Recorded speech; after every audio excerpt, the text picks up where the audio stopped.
সাজাটা দেওয়া হয়েছে শুধুমাত্র নির্বাচনকে কেন্দ্র করে। এবং আমরা যেটা বলেছি দু একটা সময় যে আইন মন্ত্রণালয় থেকে একেবারে সুনির্দিষ্টভাবে করে দেওয়া ছিল যে কোন কোন মামলাগুলো আপনার ট্রায়াল হবে এবং বিনা শুনানি কোনো শুনানিও ঠিক মতো হয়নি, অতি দ্রুত সাজা দিয়ে দেওয়া হয়েছে। তার মধ্যে কয়েকজন খুব ইম্পর্টেন্ট নেতা ছিলেন। মোহাম্মদ সাজান আমাদের ভাইস প্রেসিডেন্ট ছিলেন, আপনারা জানেন। আলতাফ চৌধুরী সাহেব আমাদের ভাইস প্রেসিডেন্ট ছিলেন, আলাল সাহেব, এরপরে আপনার আমাদের মুজিবুর রহমান হাবিব, এরপরে আপনার আমাদের যুবদলের প্রেসিডেন্ট সেক্রেটারি, ইম্পর্টেন্ট লিডার্স, তারা কেউই বাদ করেন যে সময়টা সাজাপ্রাপ্ত হন। পরে তারা লোয়ার কোর্ট, হাইকোর্টে আপনার জামিন চেয়ে জামিন নিয়ে তারা আমাকে বেরিয়েছেন। অনেকে আবার যখন হাইকোর্ট থেকে জামিন নিয়ে যাচ্ছেন লোয়ার কোর্ট, তারা ওইখান থেকে ভেতরে নিয়ে যাওয়া। ফলে এখনো আপনার ভেতরে কিন্তু আমাদের অনেক ইম্পর্টেন্ট লিডাররা তারা ভেতরে আছেন। নীরব আছে অনেকদিন ধরে, আমাদের সুলতান সালাউদ্দিন টুকু আছে, আমাদের খবর বেরিয়েছে মাত্র পরশুদিন। এখনো আপনার ছাত্র নেতা, যুব নেতা অনেকেই ভিতরে আছে। এটা আমরা চিন্তা করেছি এবং ক্ষোভ প্রকাশ করা হয়েছে।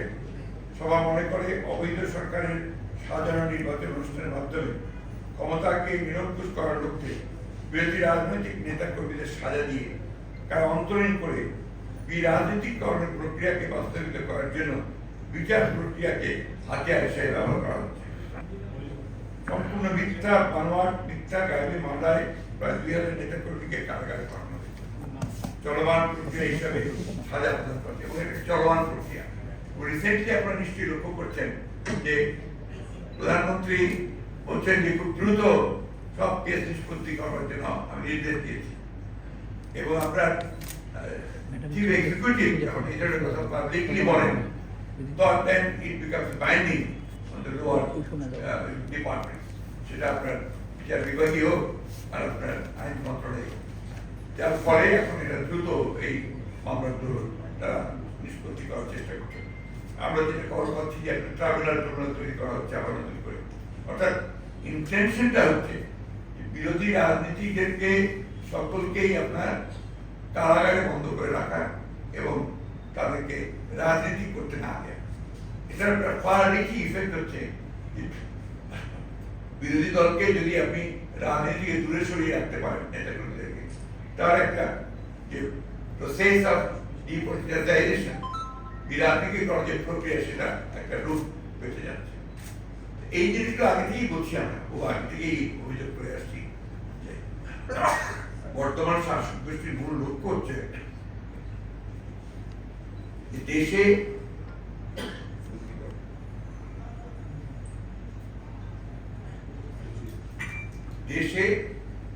রাজনীতিকে একেবারে নির্বাসন দেওয়া এবং এখানে শুধুমাত্র তারাই রাজনীতি করবেন এবং যার ফলশ্রুতিতে আমরা দেখছি আপনাদের প্রত্যেকটি নির্বাচনে তার ফল দেখতে পাচ্ছি আমরা যে তারাই নির্বাচন করছেন, তাদের ক্যান্ডিডেট তারা সিলেক্ট করছেন, দামি ক্যান্ডিডেট তারাই নির্বাচন করছেন এবং তথাকথিত বিরোধী দল হিসেবে যারা আছেন তাদেরও তারাই সিলেক্ট করে দিচ্ছেন এবং তাদের আসনগুলো সিলেক্ট করে দিচ্ছেন। তো দুর্ভাগ্যবশত এখানে আমরা দেখলাম যে আমাদের অনেকেই যারা আপনার এই ধরনের প্রক্রিয়াতে অংশ নিয়েছেন অতীতে, তারা অনেকেই আবার বাদ পড়ে গেছে, তাদের লোকেরা নেই। এই ধরনের ঘটনাগুলো তামাশাগুলো ঘটছে, যেটা আমি কালকেও বলেছি, এই তামাশা একটা চলছে। এটা দুঃখজনক ভাবে এখানে তারা ব্যবহার করছে আপনার বিচার প্রক্রিয়াকে, সেইখানেই আপনার তাদেরকে এভাবে আটক করা হচ্ছে।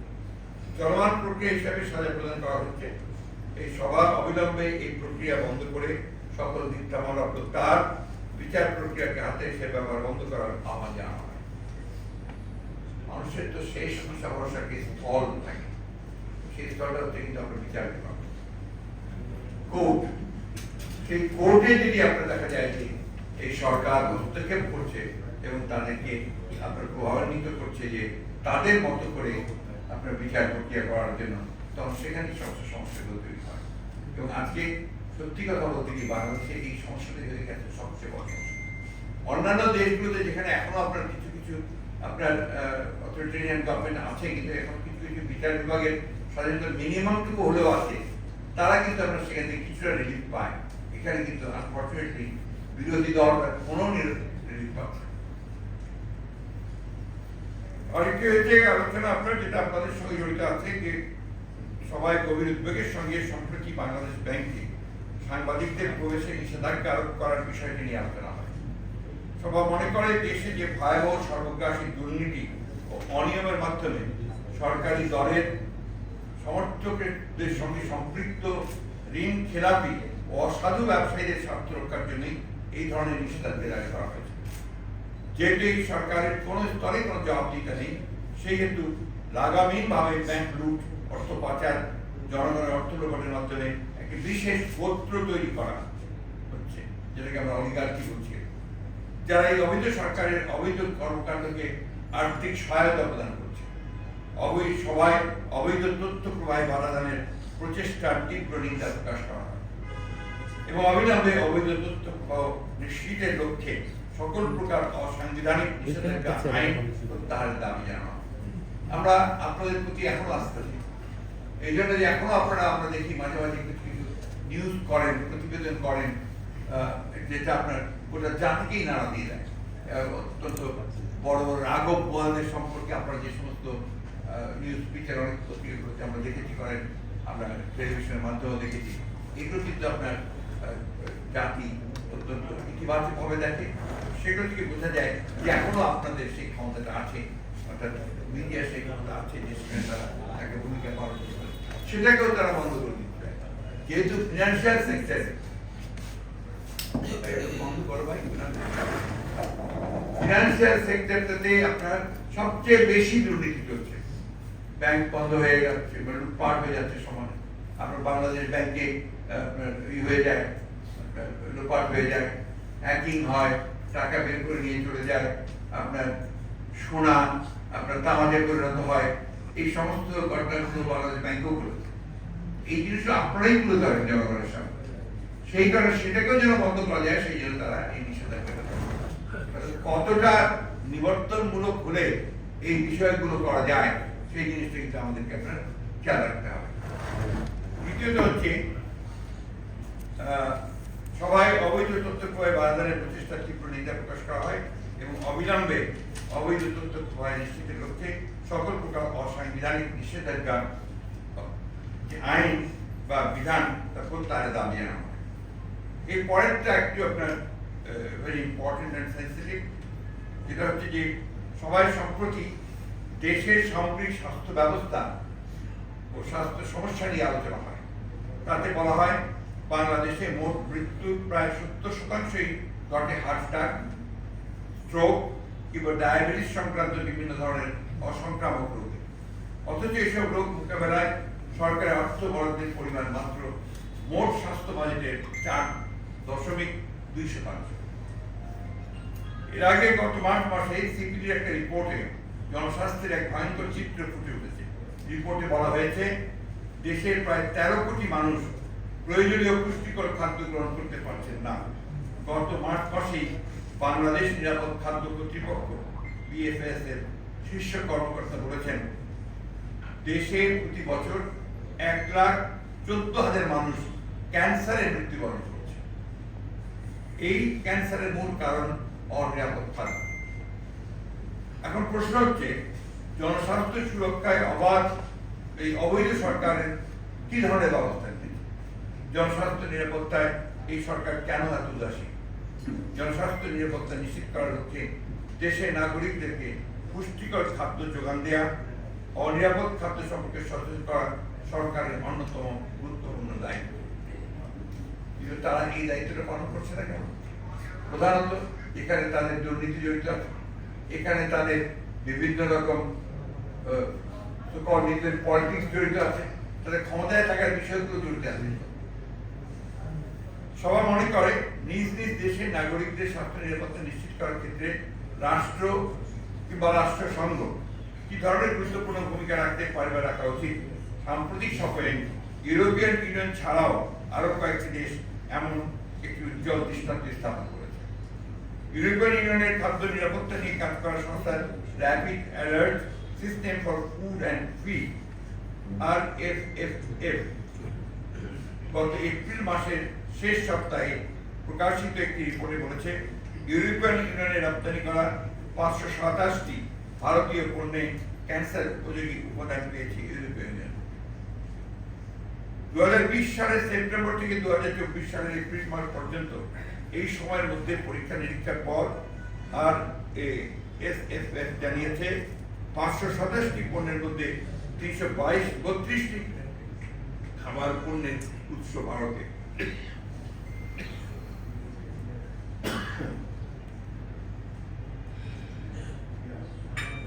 এখনো পুরোপুরি সুস্থ হয়ে উঠতে পারেনি।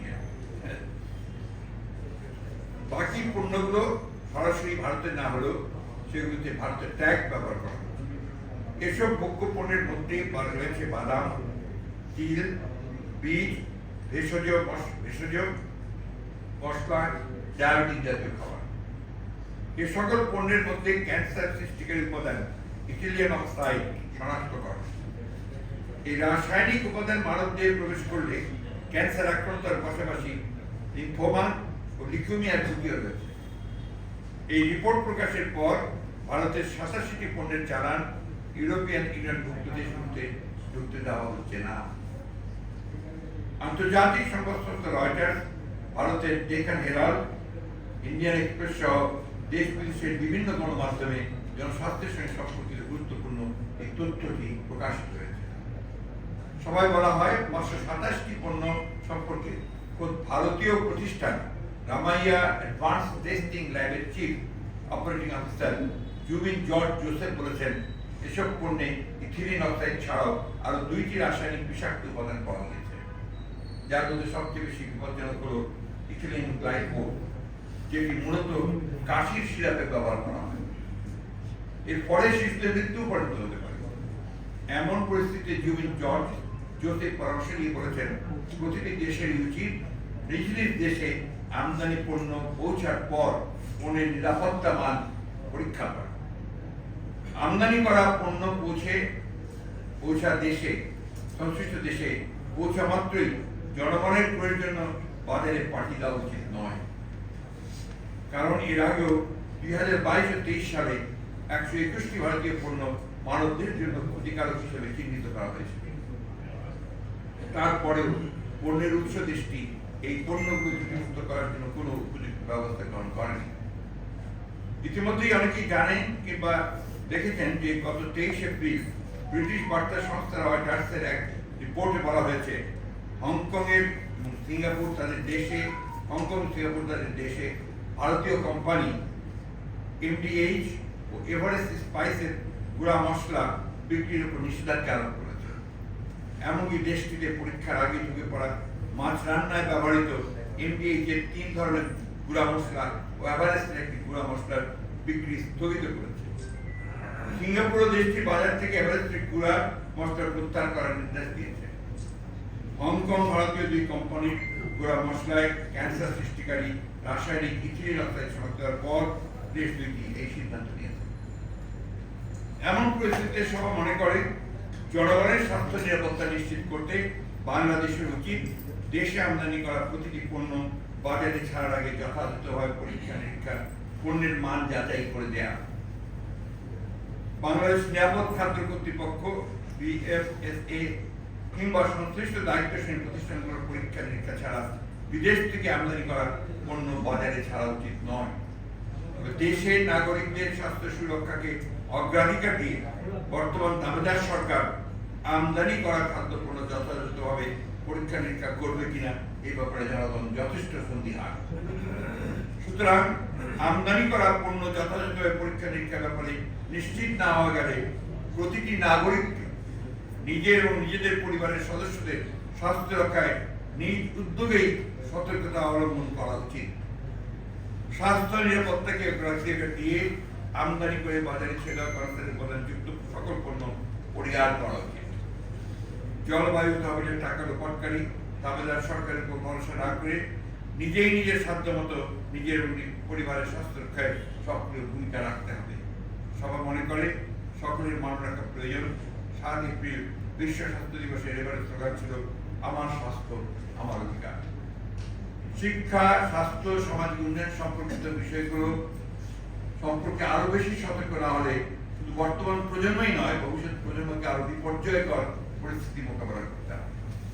দেশের গণতান্ত্রিক রাজনৈতিক অর্থনৈতিক ব্যবস্থার সঙ্গে জনগণের জীবন মান উন্নয়নের বিষয়টিও ওতপ্রোতভাবে জড়িত।